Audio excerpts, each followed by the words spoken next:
Ban लगा दिया है, 5 साल का बैन है। पीएफआई के फ्रंटल ऑर्गेनाइजेशन पे भी बैन है, सिर्फ एसडीपीआई को छोड़ के सारी जो संस्थाएं हैं पीएफआई से जुड़ी हुई उन पे बैन लगा दिया गया। देखिए, मैं एक स्टेटमेंट अंग्रेजी में मैं पढ़ देता हूँ आपके सामने कि while I have always opposed PFI's extreme and radical approach, I have always supported democratic approach. This ban on PFI cannot be supported because actions of some individuals who commit crime does not mean that the organization itself must be banned. Supreme Court has also held that mere association with an organization is not enough to convict someone. A draconian ban of this kind is dangerous as it is a ban on any Muslim who wishes to speak his mind. The way Indian electoral autarky is approaching fascism, every Muslim youth will now be arrested with a PFI pamphlet under India's black law UAPA. Muslims have spent decades in prison before being acquitted by courts. I have opposed UAPA and will always oppose all the action under UAPA. It runs afoul the principles of liberty, which is part of the basic structure of the Constitution. We should remember that Congress amended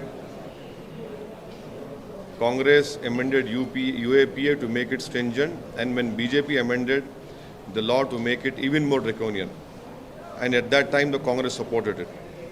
This case will follow the timeline of Kapan, where any activist or journalist is randomly arrested and takes 2 years to even get bail. How come PFI is banned but organizations associated with convicts of Khaja Ajmeri bomb blast are not?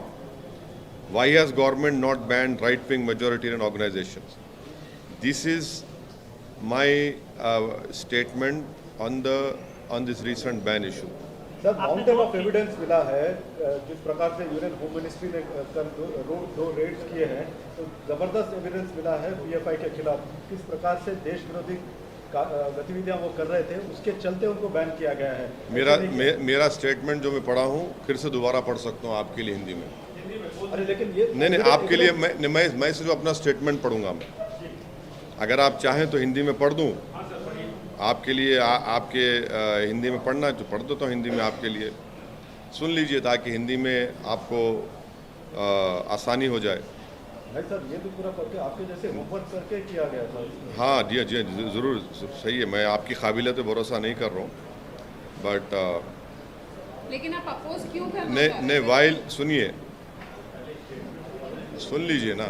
मैंने हमेशा PFI की जो ये radical extreme approach है उसका हमेशा मैं oppose किया हूँ और करता रहूँगा, चाहे कोई रेडिकल एक्सट्रीम अप्रोच अडॉप्ट करेगा। मगर ये बैन इसलिए हम सपोर्ट नहीं कर सकते क्योंकि चंद इंडिविजुअल अगर कोई क्राइम करते हैं उस बिना पर अगर आप ऑर्गेनाइजेशन को बैन करेंगे। सुप्रीम कोर्ट ने क्या कहा कि mere association with an organization is not enough to convict someone।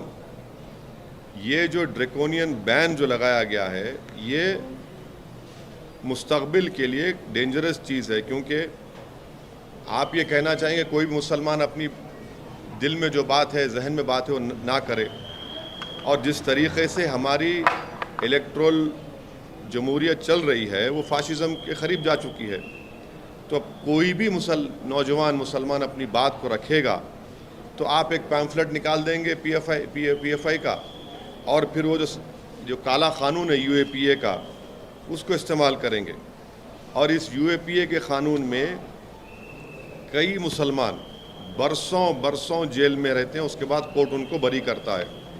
मैं हमेशा यूएपीए को अपोज किया हूँ और उसको अपोज करता रहूँगा, क्योंकि यूएपीए का कानून हमारे संविधान के प्रिंसिपल ऑफ लिबर्टी, जो हमारे संविधान के बेसिक स्ट्रक्चर का हिस्सा, उसके खिलाफ जाता है। ये जो केस होगा, इस तरह जो केसेस मुस्तकबिल में बुक होंगे, नौजवान उसमें बुक होंगे, तो वो सेम सिद्दीक कप्पन की टाइमलाइन को फॉलो करेगा और उनको 2 साल 3 साल लगेंगे बेल मिलने के लिए। हमारा सरकार से पूछना ये है कि ख्वाजा अजमेरी रहमतुल्लाह अलैह की दरगाह पर जो बॉम्ब ब्लास्ट हुआ था, जिसमें मेरे कॉन्स्टिट्यूंसी का एक टोली चौकी हकीमपेट का रहने वाला, उसकी मौत हुई थी, उसमें 2 लोगों को कन्विक्ट किया गया कोर्ट ने। वो कौन सी ऑर्गेनाइजेशन ताल्लुक है उनका बताइए, कोर्ट का जजमेंट कह रहा है, और उस ऑर्गेनाइजेशन को तो आप बैन नहीं करेंगे।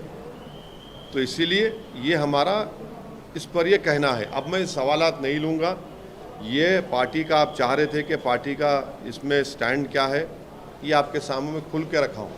रेडिकलाइजेशन हो, एक्सट्रीमिज़म हो, हम उसका अपोज करते आए हैं। चाहे रेडिकलाइजेशन, एक्सट्रीम कोई भी करो, कोई ऑर्गेनाइजेशन करो, हम उसका अपोज करते आए हैं। मगर जब बैन कर रहे हैं तो इन चीज़ों को भी ध्यान में रखना चाहिए था। सर, कुछ पॉलिटिकल पार्टीज ने ये बोला है कि आरएसएस, पीएफआई आरएसएस के पैरेलल अपने आप को मानती थी कि आरएसएस के तरीके के संगठन जो राइट विंग जो रेडिकल ऑर्गेनाइजेशन की बात जो राइट विंग हो, मिडिल विंग हो, सेंटर विंग हो, कोई विंग हो, जो भी रेडिकलाइजेशन और एक्सट्रीमिज्म की तरफ किसी को लेकर जाता है उसको अपोज करने की ज़रूरत है।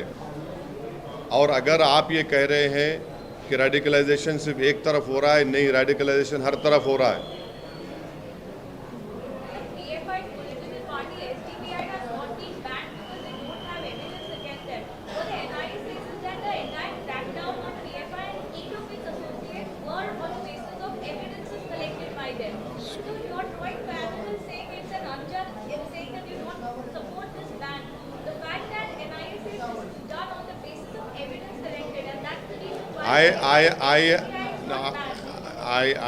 I would apologize to you.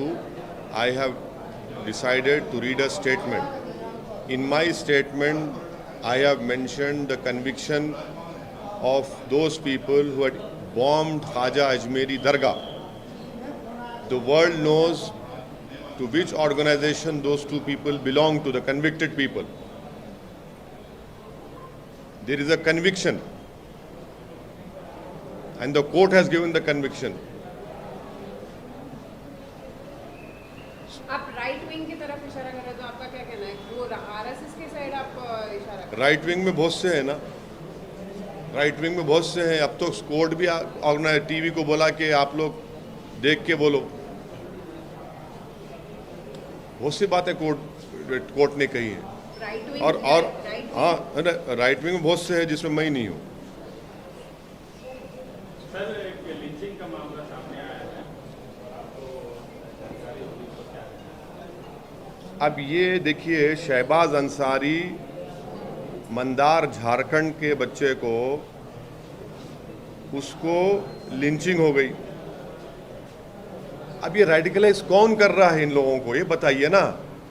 यही तो मेरा सवाल है, इनको रेडिकलाइज कौन कर रहा है कि वो शहबाज अंसारी, उसके ये जो जानकार हैं, ये लोग जो एलेज एक्यूज हैं, ये रेडिकलाइजेशन देश को बर्बाद कर रहा है। क्या शहबाज को इंसाफ मिलेगा, या फिर बीजेपी इन लोगों को भी जो एक्यूज हैं उनको फिर फूल माला पहना देगी? तो झारखंड की सरकार की जिम्मेदारी है कि इस पर सख्त एक्शन ले, और वो पीड़ित परिवार से कोई मंत्री जाकर मिले, उनको यकीन दिलाए कि इनसे इंसाफ होगा और उनकी मदद करना। मगर ये रेडिकलाइजेशन है, ये शहबाज अंसारी की मौत, उसका कत्ल, लिंचिंग, ये रेडिकलाइजेशन है, एक्सट्रीमिज्म है। ये धर्म संसद में क्या क्या नहीं बोला गया, ये सब रेडिकलाइजेशन हो रहा है।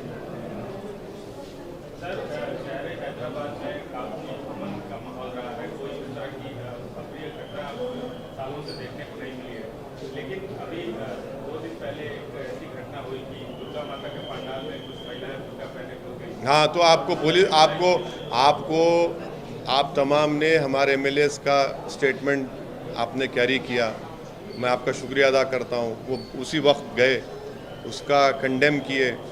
उन लोगों को इंस्ट्रूमेंट थे हमारे एमएलए, वो जो गंदी हरकत किए, उनको अरेस्ट भी करवाए। पुलिस का स्टेटमेंट भी है, पुलिस को भी एक्शन लेना चाहिए, डीप जाना चाहिए कौन है ये। ठीक है सर, थैंक यू।